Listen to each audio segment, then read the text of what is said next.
সংগ্রামী আমির, ভাষা সৈনিক, কেয়ারটেকার সরকার ফর্মুলার রূপকার, বিশ্বের শত কোটি নির্যাতিত নিপীড়িত মজলুম মানুষের নয়নমণি, নন্দিত জননেতা অধ্যাপক গোলাম আজম, অধ্যাপক গোলাম আজম।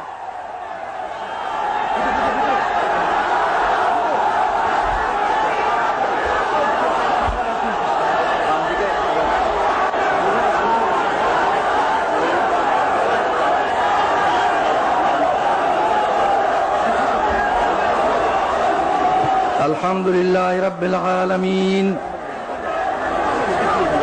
আলহামদুলিল্লাহ রাব্বিল আলামিন, ওয়াসসালাতু ওয়াসসালামু আলা সাইয়্যিদিল মুরসালিন ওয়া আলা আলিহি ওয়া আসহাবিহি আজমাইন।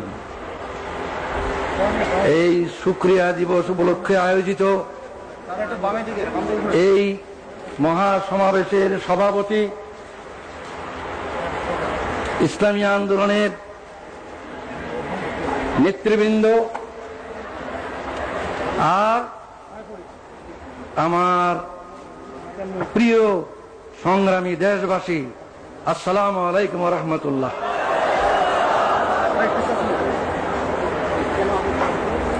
এই বাংলাদেশ আমার দেশ, এই দেশেই আমার জন্ম, এই দেশের রাজধানী ঢাকাই আমার জন্ম।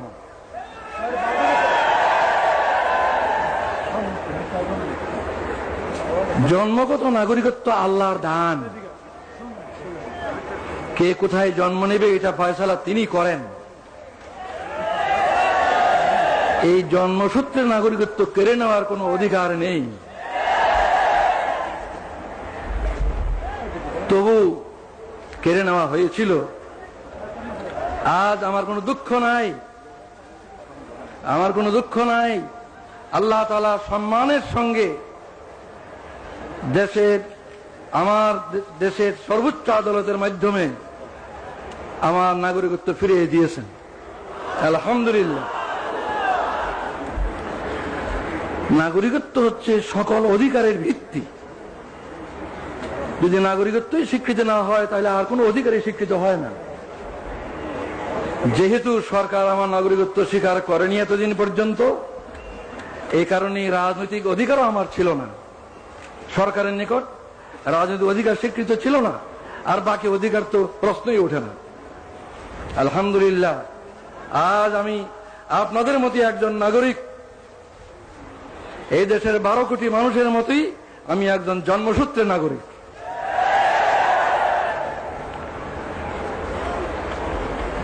আজ 23 বছর পর আমার প্রিয় দেশবাসীর সামনে হাজির হওয়ার আমার সৌভাগ্য হলো। 23 বছর পূর্বে আমার এই প্রিয় দেশের মাঠ, ময়দান, রাজপথ আমার বিচরণ ক্ষেত্র ছিল। এই 23টি বছর আমার জীবন থেকে কেড়ে নেওয়া হয়েছে। দুঃখ নয়, আল্লাহ তাআলা আবার আমাকে সুযোগ করে দিয়েছেন। আপনাদের সাথে সেই শুকরিয়া শরীক হওয়ার জন্য আমি আজকে হাজির হয়েছি। আজকে আমি অনেক বেশি কথা বলতে চাই না, আজ সূচনা মাত্র।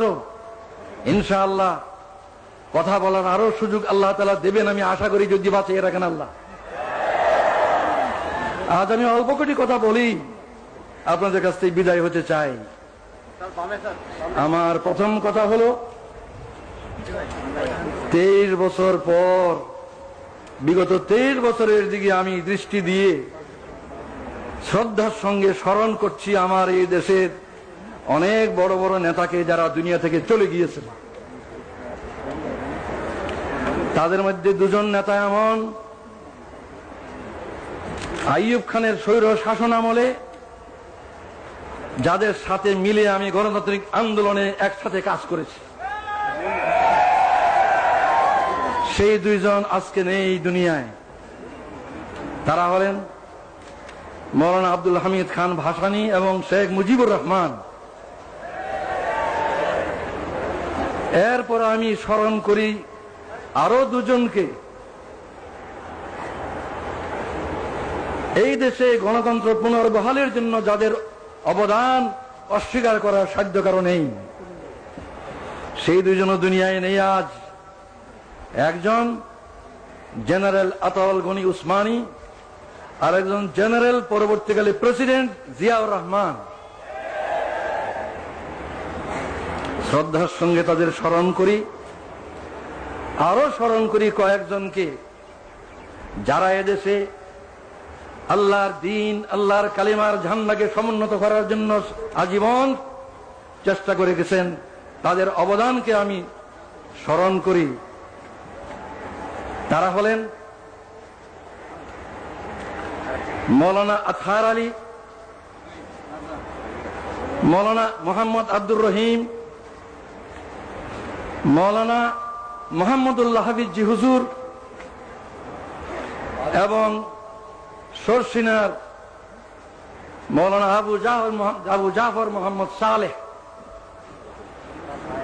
পীর সাহেব সরসিনা, আরো অনেকেই 23 বছরের আগে যারা দুনিয়া থেকে গুজরে গেছেন তাদের কথা আমি উল্লেখ করলাম না। এই 23 বছরে যাদেরকে হারিয়েছি তাদের কথা স্মরণ করে, শ্রদ্ধার সঙ্গে স্মরণ করে আমি আমার এই দ্বিতীয় কথা শেষ করলাম। এরপর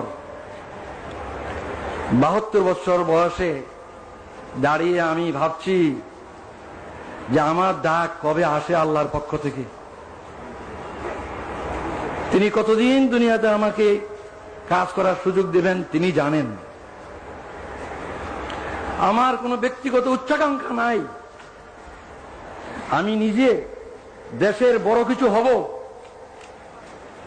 দেশের কোনো কর্তা হব, এই ধরনের কোনো কামনা আমার নাই। কিন্তু একটি কামনাই আমাকে অস্থির করে যে দুনিয়া থেকে যখন বিদায় নেব তখন আমার এই দেশবাসীর 12 কোটি মানুষকে কি অবস্থায় আমি রেখে যাব। তাদেরকে সুখী, নিরাপত্তাবোধ নিয়ে বেঁচে থাকার মতো অবস্থায় রেখে যেতে পারবো কিনা, এটা আমার সবচেয়ে বড় চিন্তা। ক্ষুধা তৃষ্ণা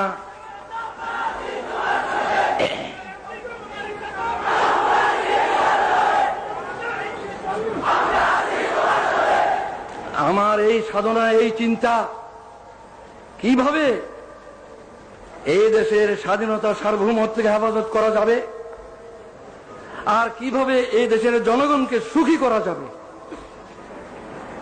ভাত, কাপড়, বাসস্থান, চিকিৎসা, শিক্ষা, স্বাস্থ্য, এগুলোর কারণে মানুষ কষ্ট পাবে না এমন অবস্থায় যদি রেখে যেতে না পারি, যাবার সময় যদি তাদেরকে সুখ শান্তিময় অবস্থায় দেখে যেতে না পারি, তাহলে এই জীবনের সার্থকতা কি? এটি আমার একমাত্র ধান্দা। এই কথাটা চিন্তা করা সহজ, কাজটি সবচেয়ে কঠিন। কিভাবে আমাদের এই দেশের লোক এই দুর্নাম থেকে মুক্তি পাবে যে এই দেশ নাকি গরিব এবং ভিক্ষুকের দেশ, সারা দুনিয়ায় এই বদনামের বোঝা আমরা বয়ে বেড়াচ্ছি। এই দেশের লোকের উন্নতি হোক, এই দেশের লোকের এই বদনাম ঘুচুক, এটি আমার সবচেয়ে বড় সাধনা, সবচেয়ে বড় কামনা। এই বিরাট কাজটি এমনি এমনি হবে না, কোন এক দলের পক্ষে সম্ভব হবে না, কোন দলীয় সরকার একলা পারবে না, অনেক সমস্যা।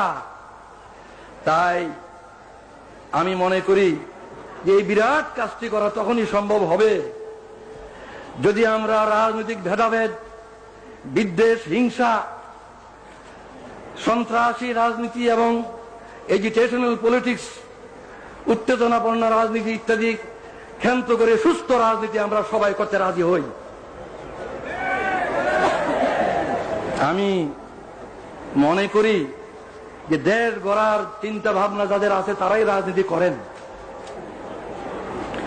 আর রাজনীতির ময়দানে যারা নেতৃত্ব দিচ্ছেন তাদের চেষ্টা সাধনের উপরই এই জনগণের ঐক্য নির্ভর করে। জনগণের মধ্যে বিভেদ সৃষ্টি করে কোনো নেতৃত্ব সবল হবে না। জনগণের মধ্যে ঐক্য সৃষ্টি করেই সত্যিকার ভাবে দেশের কল্যাণ করা সম্ভব। এই ঐক্যের জন্য আসুন আমরা সকলে চেষ্টা করি। অতীতের বহু উত্থান পতন হয়েছে, রাজনীতির অঙ্গনে বহুত উত্থান পতন হয়েছে। আসুন আমরা ওইসব অতীতের দুঃখের কথাগুলি ভুলে যাই। আমরা যারা রাজনীতি ময়দানে আছি, আসুন একসাথে বসি, ভাব বিনিময় করি। দেশের সমস্যা অজানা নয়, সবারই কাছে আমাদের জানা। আসল কথা সমাধানের পথ কি, কিভাবে সমাধান করব, এই সমাধানের জন্য আসুন একসাথে বসি, একসাথে চিন্তা করি, মতের বিনিময় করি। আমরা ঐক্যবদ্ধভাবে চেষ্টা করা ছাড়া এই বিরাট কাজ কিছুটি সম্ভব নয় বলে আমি বিশ্বাস করি। আমি দেশবাসীর সকলের কাছে এই কামনা করি যে আপনারাও দোয়া করেন। আমি এই চেষ্টাই করতে চাই, প্রতিটি রাজনৈতিক নেতার দুয়ারে দুয়ারে আমি যেতে চাই, প্রতি নেতার কাছে আমি ধর্ম দিতে চাই।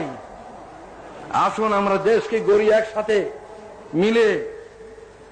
এই ঐক্য ছাড়া এই দলীয় কর্তৃত্ব, নেতৃত্ব, এগুলি নিয়ে আমরা ঝগড়া করতে পারবো, কিন্তু দেশ গড়তে পারবো না। এগুলি নিয়ে আমরা মারামারি কাটাকাটি করতে পারবো, কিন্তু জনগণকে সুখ শান্তি দিতে পারবো না।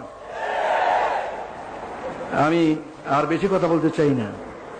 এখানে একটা গুরুত্বপূর্ণ কথা আমি বলতে চাই, সেটা হচ্ছে রাজনীতির ময়দানে যারা কাজ করেন, বিভিন্ন দলের মধ্যে মতের পার্থক্য থাকা খুবই স্বাভাবিক, এবং এই পার্থক্যের কারণে রাজনৈতিক সিদ্ধান্ত ভিন্ন ভিন্ন হয়। বিভিন্ন দলের বিভিন্ন রকম রাজনৈতিক সিদ্ধান্ত হয়, এবং এক দলের সিদ্ধান্ত আরেক দলের নিকট গ্রহণযোগ্য হয় না। এটা হয়েই থাকে, এটা স্বাভাবিক। এই কারণে আমাদের মধ্যে যে দূরত্ব পারস্পরিক, এই দূরত্ব দূর করতে হবে। আর দূর করার পথ এটাই যে অতীতকে ভুলে যাওয়া। আমার বিরুদ্ধে যারা ব্যাপক অপপ্রচার করেছেন বহু বছর থেকে, আমি তাদের অপপ্রচারকে কিছুই মনে করি না। তাদের বিরুদ্ধে আমার কোনো বিদ্বেষ নাই, আমি তাদের বিরুদ্ধে কোনো অভিযোগ করব না। তাদেরকে আমি অনুরোধ করব, আসুন আমরা একসাথে মিলে দেশ গড়ার চেষ্টা করি। আমারও যদি কোনো ভুল হয়ে থাকে, ইচ্ছাকৃতভাবে দেশের এবং জনগণের ক্ষতির কোনো চেষ্টা আল্লাহর রহমতে আমি কোনোদিন করিনি। যা ভালো বুঝেছি দেশের জন্য, জনগণের কল্যাণের জন্য করেছি। এরপরেও মানুষের ভুল হয়, ভুল হতে পারে। কেউ আমার কোনো কাজকে ভুল মনে করতে পারেন, তার জন্য তাদেরকে আমি দোষী বলবো না। নবী ছাড়া কে দোষী নয়, দোষ কম বেশি সবারই আছে। তাই যারা আমার কোনো কাজকে ভুল মনে করেছেন, আমার কোনো কাজে অসন্তুষ্ট হয়েছেন, আমার কোনো কাজে ব্যতীত হয়েছেন, দুঃখ পেয়েছেন, আমি তাদের সবার কাছে জানাচ্ছি, আপনাদের এই বেদনার সঙ্গে আমি শরীক, আমিও দুঃখিত। আমি আল্লাহর কাছে দোয়া করি যাতে আমি বাকি জীবন যা কিছু করি কারো মনে দুঃখ না দিই, কারো মনে দুঃখ না আসে এমন ভাবে যেন আমি কাজ করতে পারি। আপনারাও এই দোয়া করুন। সর্বশেষে যে ঐক্যের কথা আমি আজ বলছি, এই ঐক্যের তো ভিত্তি চাই। ঐক্যের কথা সকলেই বলেন, অনেকেই বলেন, কিন্তু ঐক্যের একটা ভিত্তি প্রয়োজন। বিনা ভিত্তিতে ঐক্য কিছুতে পারে দাঁড়াবে। আমার দৃষ্টিতে ঐক্যের ভিত্তি দুটো, একটা রাজনৈতিক ঐক্য আর একটা আদর্শিক ঐক্য। রাজনৈতিক ঐক্য, আদর্শিক ঐক্য, এই দুটো ঐক্যের ভিত্তিতে আমরা এই দেশের 12 কোটি মানুষকে ঐক্যবদ্ধ করতে পারি। রাজনৈতিক ঐক্য মানে হচ্ছে এই বাংলাদেশের যে সীমানা, এই সীমানার ভিতরে যে বাংলাদেশ, এই বাংলাদেশের স্বাধীনতা, সার্বভৌমত্বকে হেফাজত করতে হবে। অত্যন্ত বেদনার সঙ্গে লক্ষ্য করছি, বিদেশ থেকে এসে কিছু লোক আমাদের দেশে এই কথা বলার সাহস পায় যে 47-এর সীমানা উঠাই দিতে হবে। 47 সীমানা উঠিয়ে দিলে বাংলাদেশ কোথায় থাকবে? 47 ভারত ভাগ করে যে সীমানা ঠিক করা হয়েছিল, সেই সীমানায় কি বাংলাদেশের সীমানা নয়? 71 কি সেই সীমানার ভিতরেই স্বাধীন বাংলাদেশ কায়েম হয়নি? এই সীমানার হেফাজত করা হলো রাজনৈতিক ঐক্যের পয়লা ভিত্তি, রাজনৈতিক ঐক্যের ভিত্তি এটাই। যারা এই সীমানা তুলে দিতে চায় তারা এদেশের স্বাধীনতার রক্ষক হতে পারে না। যারা এই সীমানা তুলে দিতে চায় তারা এদেশের স্বাধীনতার সার্বভৌমত্বে বিশ্বাস করে না। আমি বিশ্বাস করি দেশের দায়িত্বশীল সকল রাজনৈতিক দল এ বিষয়ে একমত যে বাংলাদেশের এই সীমানার ভিতরে যে সীমানা 47 হয়েছিল এবং 71 যে সীমানাকে নিয়ে স্বাধীন সার্বভৌম বাংলাদেশ প্রতিষ্ঠিত হয়েছে, এই সীমানার হেফাজত করা আমাদের সকলের পবিত্র দায়িত্ব এবং এটা আমাদের রাজনৈতিক ঐক্যের ভিত্তি। কিন্তু রাজনৈতিক ঐক্য কি যথেষ্ট? রাজনৈতিক ঐক্য কখনো যথেষ্ট নয়। আদর্শিক ঐক্য ব্যতীত রাজনৈতিক ঐক্য ক্রিয়াশীল হয় না। আমি অনেক ভেবে চিন্তে তালাশ করে দেখেছি যে 3টি কথাই হচ্ছে আদর্শিক ভিত্তি। 3টি কথাই হচ্ছে আদর্শিক ভিত্তি। আল্লাহ যিনি আমাদেরকে সৃষ্টি করেছেন, যিনি আমাদের মনিব, মাহবুদ, প্রভু, সেই আল্লাহ ঐক্যের, আদর্শিক ঐক্যের পয়লা ভিত্তি।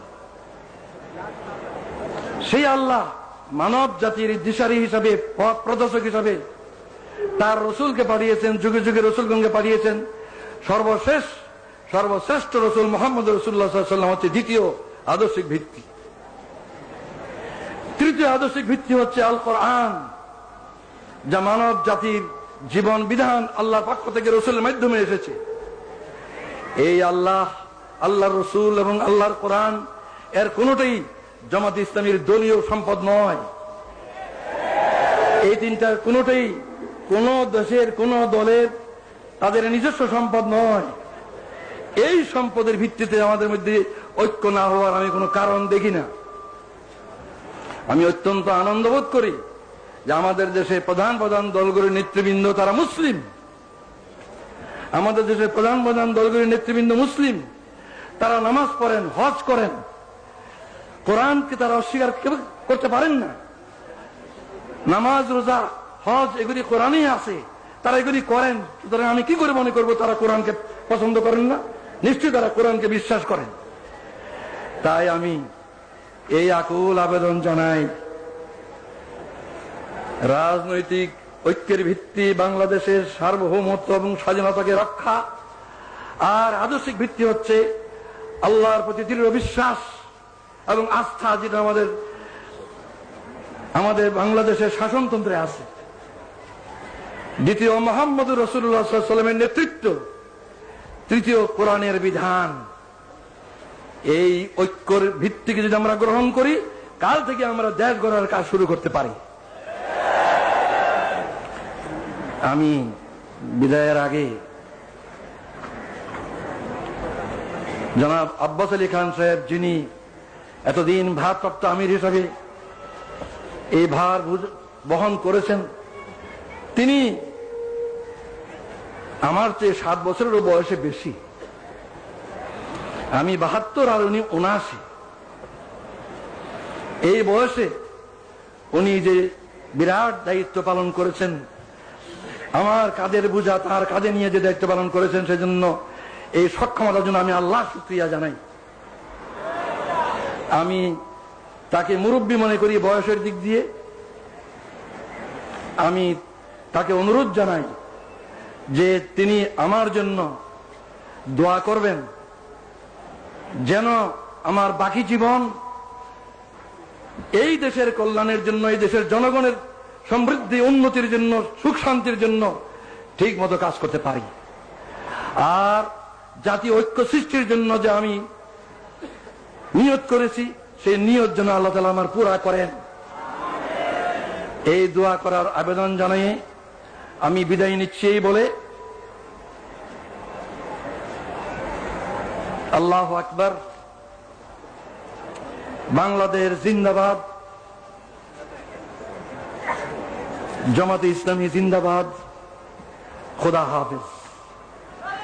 আসসালামু আলাইকুম ওয়া রাহমাতুল্লাহ।